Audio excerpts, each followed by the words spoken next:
Kayak pagi bukit agak bermula, udara pagi semangat membara. Dari hutan ke puncak yang jauh, kami berlari tak gentar tak rapuh.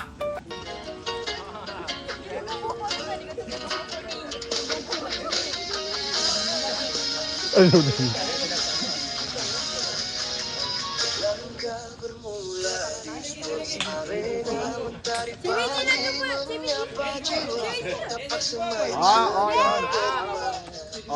Sinto pula berbicara.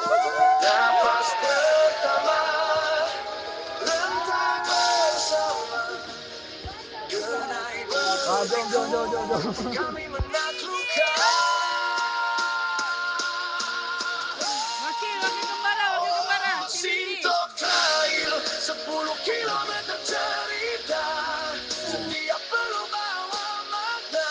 Bukit Urat Betis kami gagal mendaki, Park and Recreation tawa berganti nyanyi.